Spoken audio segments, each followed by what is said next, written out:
રાજકોટ શહેરના university police station વિસ્તારમાં સોમનાથ સોસાયટીમાં ગઈ રાત્રિના આશરે 1 વાગ્યાના સમય દરમિયાન એક મારામારીની ઘટના સામે આવી છે, જેની અંદર એક વ્યક્તિનું રાત્રે મૃત્યુ નીપજ્યું છે, જ્યારે અન્ય એક વ્યક્તિનું સારવાર દરમિયાન હોસ્પિટલમાં મૃત્યુ નીપજેલું છે.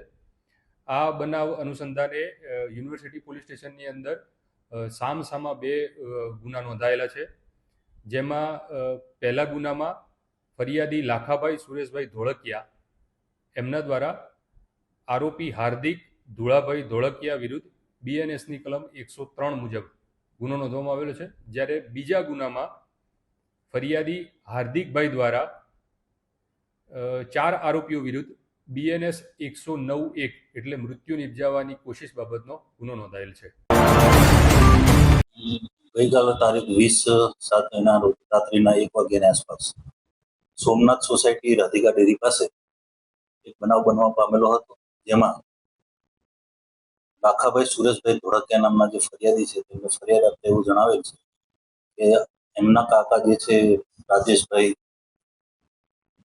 બાલાભાઈ ધોળકિયા, જેઓના ઘરે આ કામના આરોપી હાર્દિકભાઈ ધુળાભાઈ ધોળકિયાના આવીને માથાકૂટ કરતા હોય, જે બાબતે એમને ફોન આવતા એ લોકો ત્યાં એમના ઘરે આવેલા. તે દરમિયાન હાર્દિકભાઈ ધોળકિયા અને લાખાભાઈ ધોળકિયા આ બધા એક જ કુટુંબના પરિવારના કાકા બાપાના દીકરા થતા હોય.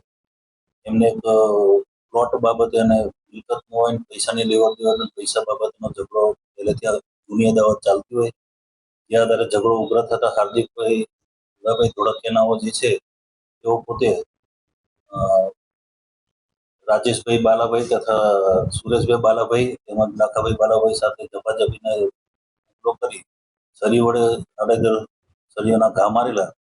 તે બાબતે તાત્કાલિક હોસ્પિટલ લઈ ગયેલા. તે દરમિયાન સુરેશભાઈ બાલાભાઈનાઓને ડોક્ટરે મરણ જાહેર કરેલા હતા. ત્યારબાદ વહેલી સવારના રોજ રાજેશભાઈ બાલાભાઈ ધોળકિયાના પણ મરણ જાહેર કરેલ છે.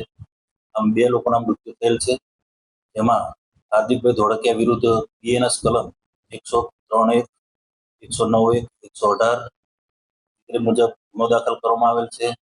તેમજ સામા પક્ષે હાર્દિકભાઈ ધુળાભાઈ ધોળકિયાનાઓને પણ ઇજાઓ થયેલી હોય, જેઓ પણ એમના પર પણ જીવલેણ હુમલો કરેલાની ફરિયાદ પોતે આપેલો હોય. એમની પણ BNS કલમ 109(1), 352, 351 મુજબ ફરિયાદ લેવામાં આવેલ છે. અને હાલ આરોપી જે સારવાર હેઠળ છે અને 2 લોકોના મૃત્યુ.